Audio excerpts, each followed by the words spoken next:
I thought staying silent kept the peace. But the day I finally spoke, the office shifted forever, and secrets buried in whispers came crashing into the light. You ever spend so long being quiet that people forget you even have a voice? That was me. For almost 12 years, I worked in the same office building, same coffee machine, same squeaky chair, same worn-out, inspirational posters on the walls. I was the guy who got in early, stayed late, picked up the slack, and never complained. The guy who knew how to fix the printer when it jammed, who remembered people's birthdays even if they never remembered mine. I guess people saw me as reliable, which was just a polite way of saying invisible. My name is Paul Bennett. I am 46 years old, and until a few months ago, I was the quiet guy in the corner cubicle. No big title, no corner office, just spreadsheets, systems, and silence. I was the type to nod along in meetings, even when someone else pitched the exact same idea I had sent out in an email 2 days before. Happened all the time. I would sit there, watching the room light up like it was some brilliant new revelation. And I would stay quiet. Not because I was afraid. I just figured it was not worth the fight. They always say if you work hard and keep your head down, people will notice. That is a lie. They notice who talks the loudest, not who works the hardest. There were moments, small ones, when I wanted to speak up. Like the time my coworker Adam took credit for the software patch I spent 2 weekends building. Or the time Sandra got promoted after 3 months because she played trivia at happy hour with the boss every Thursday. Me? I stayed behind cleaning up the mess they left in the system. Still, I told myself it was fine. I had a stable job, a roof over my head, a routine. No drama. But routine has a funny way of becoming a prison. I remember one day last fall, I walked past the glass conference room on my way to the break room. Inside, the whole team was laughing, like genuinely laughing, at something on the screen. I leaned over just enough to see it. It was a meme. My face. Photoshopped onto some cartoon character with a nickname underneath. Office Ghost. I stood there for a second. Just froze. Then I walked away. I told myself they were just joking. Harmless fun. No need to stir the pot. But it stuck with me. That nickname showed up again a few weeks later on a sticky note someone left on my monitor. From beyond the grave, it said. Same cartoon face. I threw it away. Pretended I never saw it. That is what I did best. Pretend. But here's the thing about silence. It is not peace. It is pressure. And the more you hold it in, the more it builds. And mine. It was about to crack. I think the worst part was how normal it became. How easy it was to swallow things that should have made me explode. Like that performance review 2 years ago. I had busted my back prepping for a system migration, stayed in the office for 18 hours straight, twice. When I handed the final report to my manager, Lisa, she nodded, said thanks, and then mentioned that Darren would be presenting it to the executives since he was more of a speaker. Darren, the guy who spent most mornings browsing sneakers and asking if I could take a quick look at his overdue tickets. I did not say a word, just nodded and told her, whatever works best. Or that time when the team hit a tight deadline and someone brought in cupcakes to celebrate. They handed one to every single person, except me. I was standing right there. Nobody even glanced in my direction. That one stung, not because I needed a cupcake, but because it reminded me how invisible I had let myself become. There were times I wanted to quit, just pack my things, walk out, and leave that beige-walled graveyard behind. But something always stopped me. Maybe it was fear, maybe it was habit, or maybe it was that little voice in the back of my mind that kept whispering, just hold on, keep the peace. That voice was my mother's. Growing up, I heard it every time my father raised his voice. Do not escalate, she would whisper. It is better to be the calm one. And maybe it was, for a while. But calm, I have learned, can rot you from the inside. I remember the holiday party last December. They gave out silly little awards, most likely to brighten your day, spreadsheet hero, stuff like that. When they got to mine, I already felt the joke coming. Most likely to be standing behind you without realizing it. Laughter. Applause. One guy even said, that is actually perfect. I forced a smile. Raised my paper cup of sparkling cider like I was in on the joke. Truth is, I went home that night and sat in the parking lot for nearly an hour. I just sat there, gripping the steering wheel, staring at the empty dashboard. The heater was off. The windows were fogging up. I just kept thinking, why do I let this happen? That question never got answered. I pushed it down, same as always. Got up the next day, clocked in, nodded, agreed, stayed out of the way. But looking back now, all those moments, every little dismissal, every stolen idea, every joke I pretended not to hear, they were not isolated. They were bricks, stacked one by one. And something about the weight of it all was starting to shift. I just did not realize it until the day I saw my own idea, one I had pitched privately in a status report, get handed to the CEO by someone else, with my name nowhere in sight. It happened on a Wednesday. Cold morning, sky the color of wet concrete. I was on my second coffee, buried in a backlog of tickets, when I got the all-hands meeting invite. Subject line, New Direction Initiative Presentation. That was the name I gave it. I had spent 3 weekends developing that framework, outlining how we could overhaul internal workflows to save both time and budget. I had even built a proof of concept in my off hours. No request, no overtime, just me trying to help. I had sent it to Lisa weeks ago. No reply, not even a thanks. So when I saw that subject line show up on an invite from her calendar, I froze. I clicked it open. Presenters, Lisa Montgomery and Darren Rhodes. My name? Nowhere. I sat there for a full minute, staring at the screen. Could have been 10 minutes. It felt like time got sticky, like every second took effort to move through. Part of me wanted to believe it was just a coincidence. But the title? The structure? Even the tagline, streamlining the future of work? That was mine. Word for word.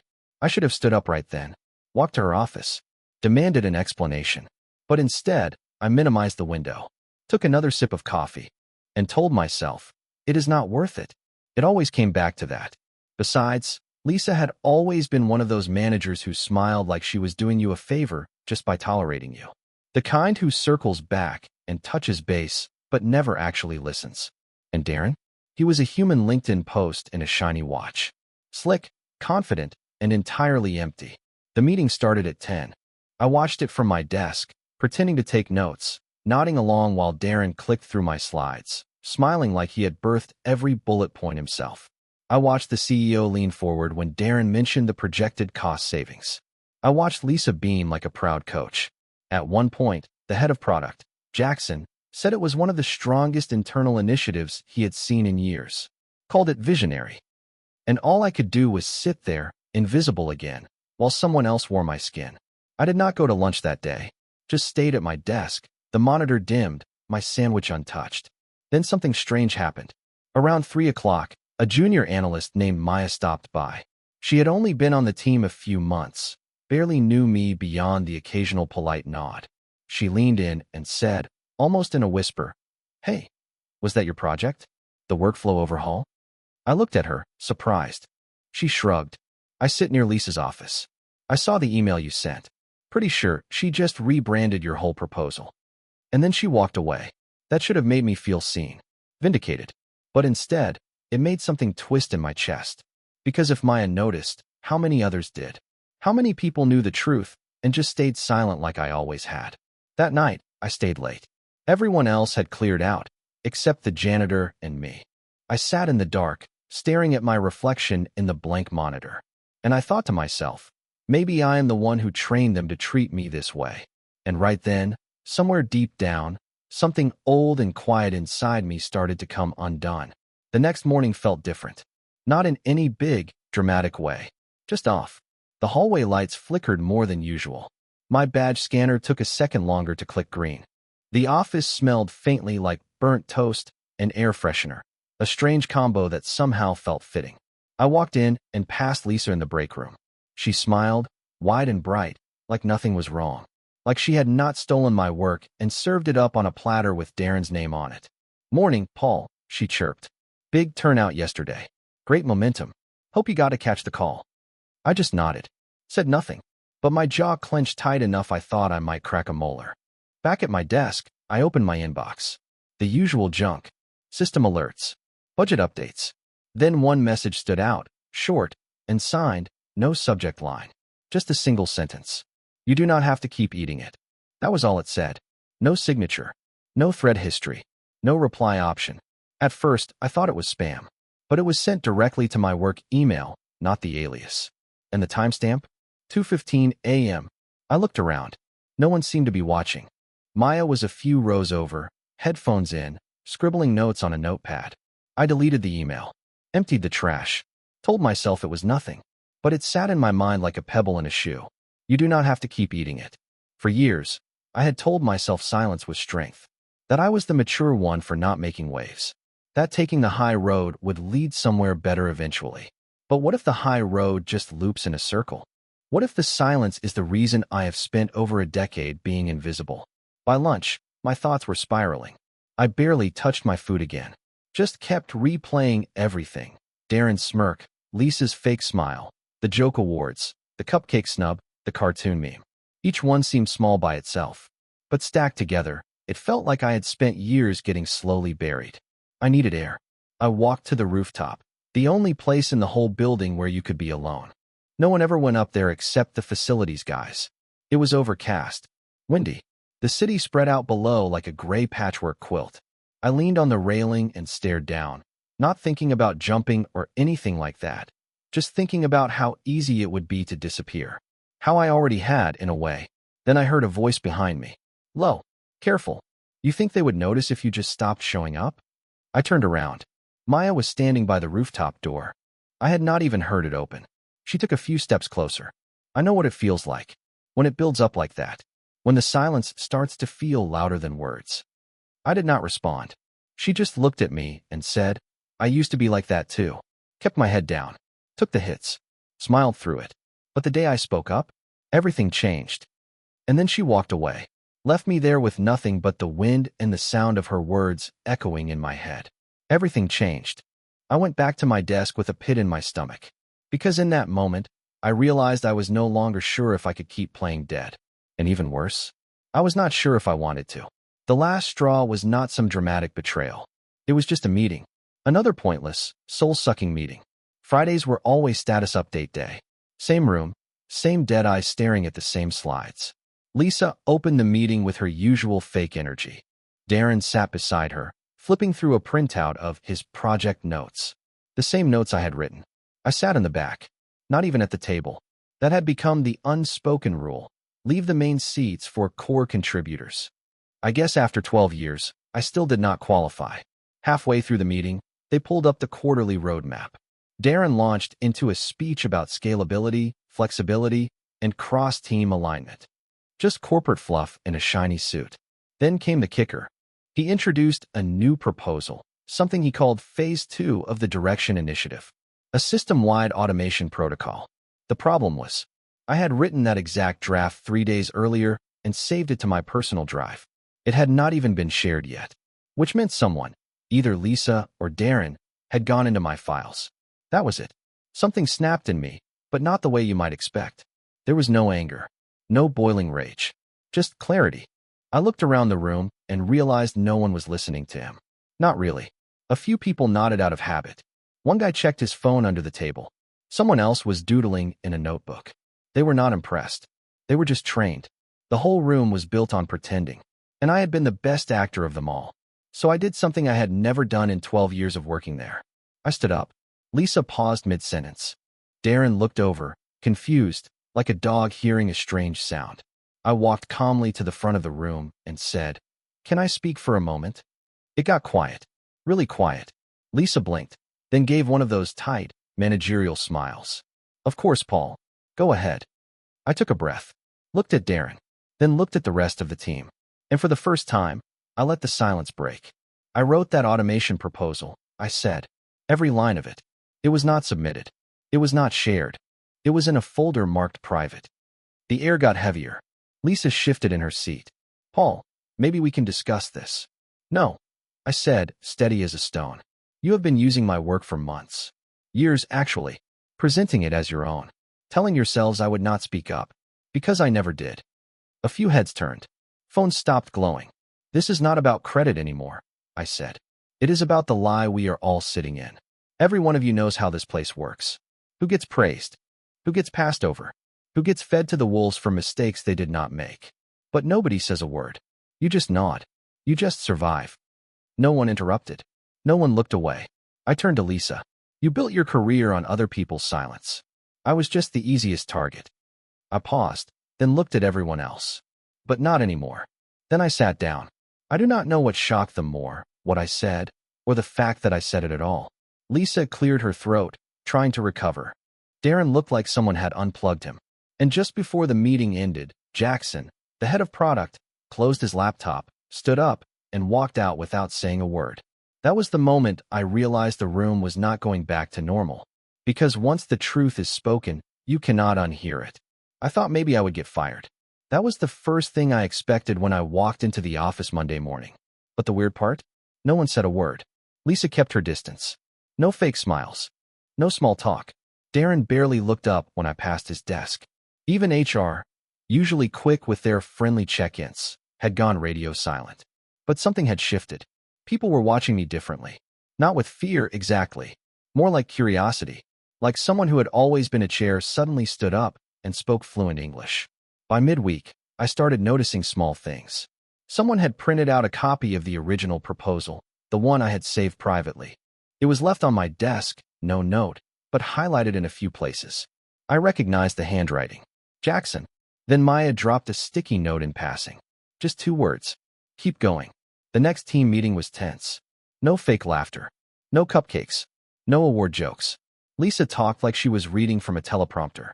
Darren stayed quiet, tapping a pen that never stopped clicking. The strange part? Nobody laughed anymore when I spoke. When I offered input, they listened. People nodded.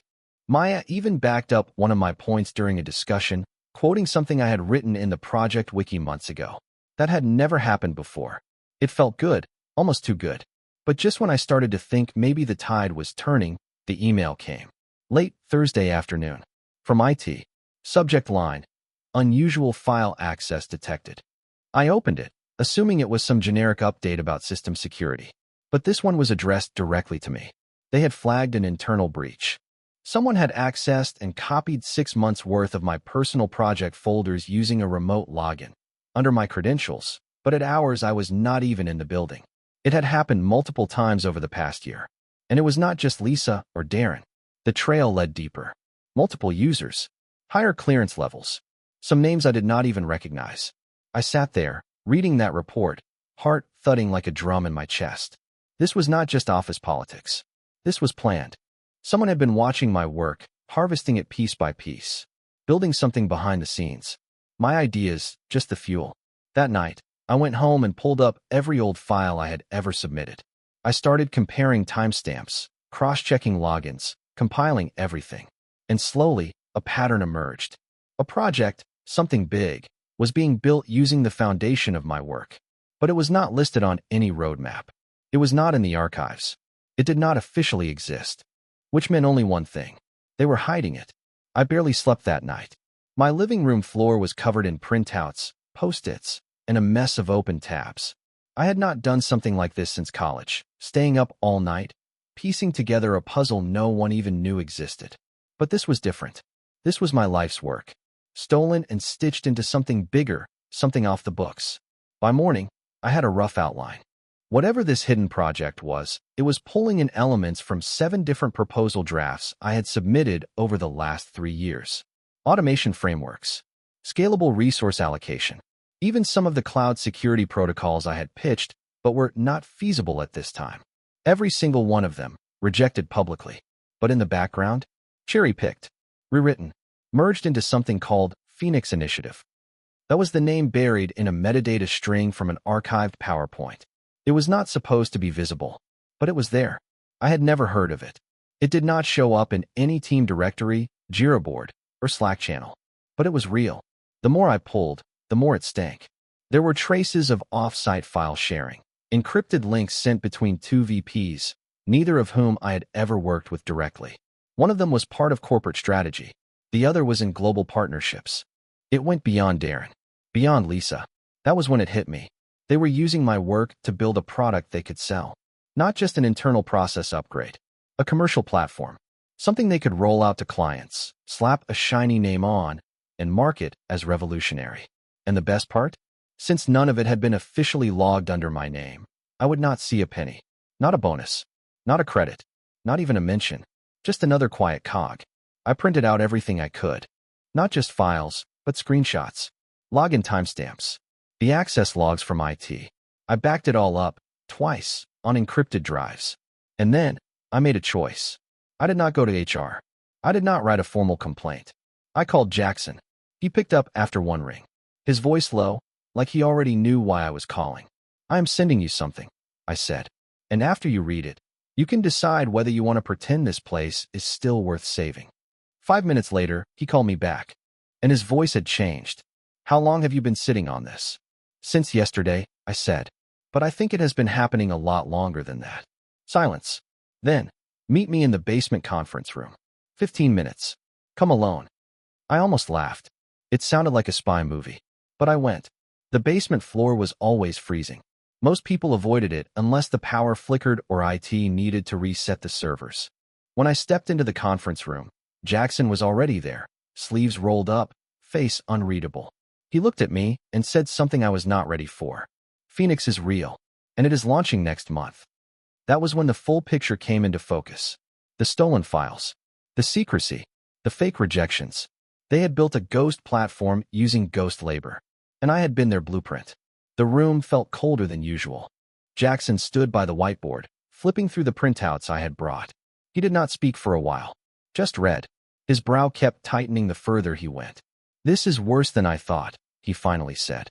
They are packaging the whole thing as a third-party solution, licensing it through a shell company so it will not trace back here until it is profitable. I stared at him. You knew about Phoenix? He nodded, but slowly. I heard whispers. Something high-level. Executive only. They called it a quiet phase incubator. I figured it was just vaporware, one of those fake initiatives they dangle to investors. He dropped the papers on the table.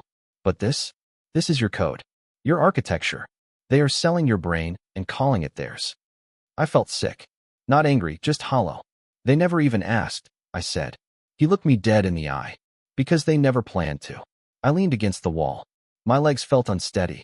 So what now? HR will bury it. Legal will close ranks. They will say I signed something, that I was part of a team. Jackson shook his head. That only works if you do not have leverage. He reached into his bag and pulled out a small flash drive. Last week, I was helping with an internal audit, he said. They asked me to do a full compliance sweep for GDPR and SOC2. Standard stuff. While I was digging, I mirrored the server logs for backup and found something. He plugged the drive into the projector. The screen lit up with folder trees. One opened, then another. Inside was a recorded video, internal call between Lisa, Darren, and the VP of Global Partnerships. No camera, just audio. But it was clear as day. Paul is easy. He never pushes. You can take anything from him, and he will thank you for the opportunity. They laughed. Then Darren's voice. He is like free R&D. Guy does not even realize how valuable he is. Lisa replied, he is not built for leadership. He is built for quiet contribution. That is why Phoenix is safe. Jackson muted the video. I was frozen. There it was. Proof. Real, raw proof. Not just theft. Contempt. I clenched my fists so tight my knuckles cracked. Jackson turned to me. We go public. I shook my head. That will ruin me. He looked at me like I had missed the point. They already did. That stuck with me. They already did. I had spent years thinking silence was safety, that keeping my head down protected me. But all it did was make me easier to harvest. By the time I walked out of that conference room, the plan was set. We were going to expose everything. Every file. Every voice note. Every timeline. But that night, as I was walking to my car in the garage, I noticed something strange. The hood of my car was popped. Not open. Just slightly unlatched. I had not touched it. I stood there, staring at it, heart suddenly pounding. Then I saw the sticky note, tucked beneath the windshield wiper. No signature. No message. Just 3 typed words. Stay in line. I did not sleep that night. The note on my windshield felt like a fuse. Small. Silent. But deadly once lit. I kept replaying it in my head. Stay in line. It was not just intimidation. It was confirmation. They knew I knew. And they wanted me scared enough to walk away. I thought about backing down. I really did. I mean, what did I really want?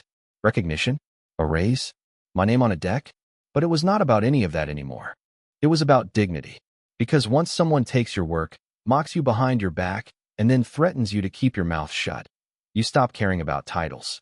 You just want the truth to matter. The next morning, I walked into the building with a flash drive in my jacket and a decision already made. Jackson was waiting in the basement again. He had pulled together everything. Timestamps, stolen access logs, even the Slack backups. We had it all, and we were done playing defense. I emailed a secure packet to 3 outside addresses, a labor attorney, a tech ethics reporter, and a contact from a cybersecurity nonprofit I had met at a conference years ago. Then we scheduled a meeting. Not with HR. Not with Lisa. With the CEO. Her name was Susan Price. The kind of leader who smiled with her eyes, but had a voice like a courtroom judge. She had barely said more than a polite hello to me in 12 years. That changed the moment I walked into her office with Jackson, dropped the flash drive on her desk, and said, "You have a theft problem, and it is bigger than you think." At first, she played neutral. Polite concern. Lots of nodding.